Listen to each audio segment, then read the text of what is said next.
Sullivan, this is a matter, and I will describe the statement of the case, the facts in this case, as well as our reason for requesting bail.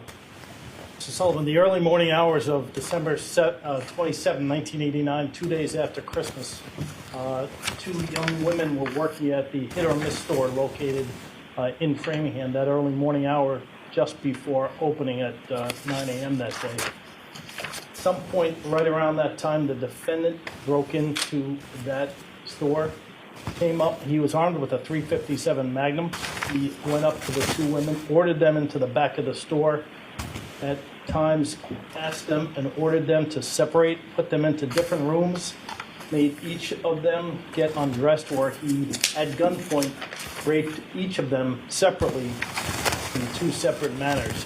While at gunpoint, them the gun being placed to parts of their body, being placed to their head, telling them that if they didn't, he would shoot them and he would kill them.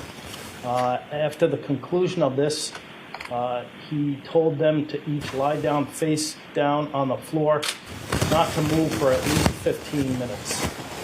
Those two very frightened women complied with his orders.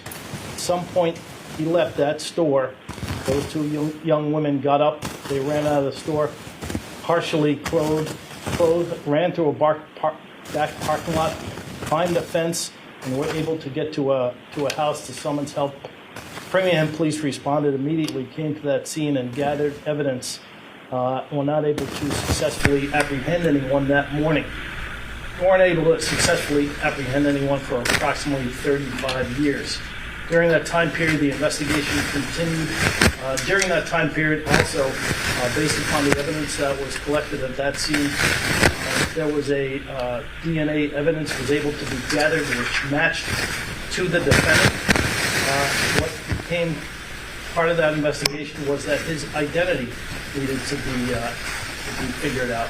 At some point, that was figured out. The reason it was so difficult and the reason it took a substantial period of time was the defendant was operating over the last 35 years with at least 8 separate aliases.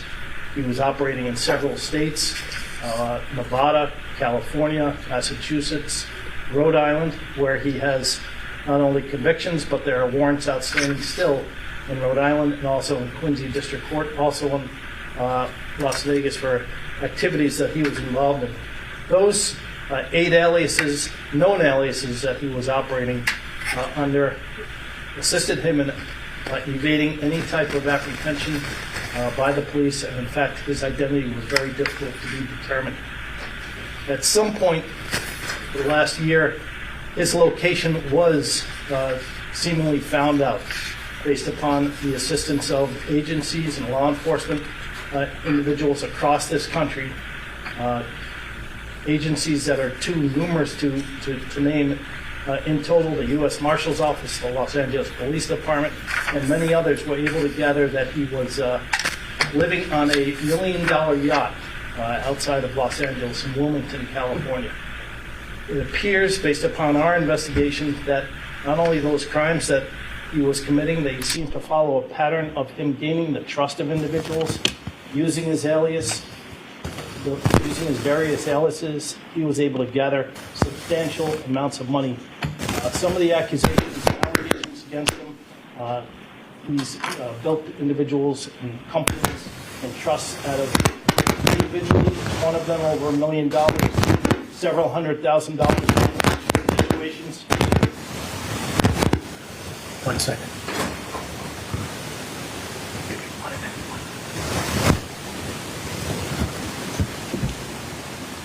Could you point that this way? Well, actually, want to point all of them away from the block? Sure.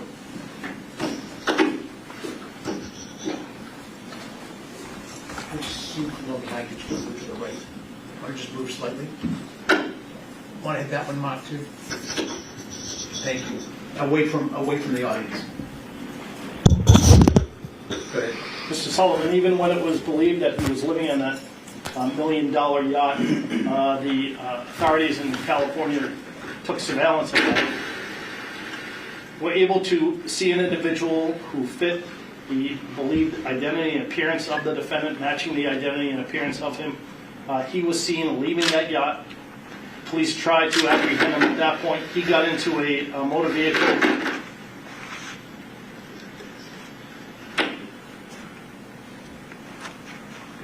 And sped away, avoiding apprehension at that point. He was followed by blue lights and sirens for approximately 82 minutes through the streets and highways of Los Angeles and the surrounding area. And even while he was evading arrest, during that pursuit, while he was going through red lights and acting in very evasive ways, there were strip apprehension maneuvers that were done, which he was able to evade. But even while he was doing that, an acquaintance threw a bag to him while he was in that car. That bag had in it cash, another alias that he would seemingly be using. It also had identification cards and credit cards not in his name, or aliases that he was going to use. But while he continued doing that along that 82-minute drive and 40 miles, he eventually was caught by the police. When he got out of the car, he was then put into custody. An individual was watching that live pursuit, which was carried on TV, and was able to identify not only that that was an individual who had built him at approximately over $1 million in a trust fund, and that she had known him by a different name. He had used a further alias, which would now be approximately 9. So even while he was evading arrest, he was evading arrest. So this is an individual that has his risk of flight is at the top. He has convictions all over this country for activity involving millions, thousands and millions of dollars. He committed and evaded this arrest and this heinous act, these heinous allegations that he made over 35 years ago. So, Mr. Sullivan, based upon all of that, I suggest that there's no other means to hold this individual because he's such a flight risk who can obtain money to post any type of bail. And I suggest that he is not being honest. Whenever he's spoken with anyone in the last 35 years, I would ask that he be held without bail.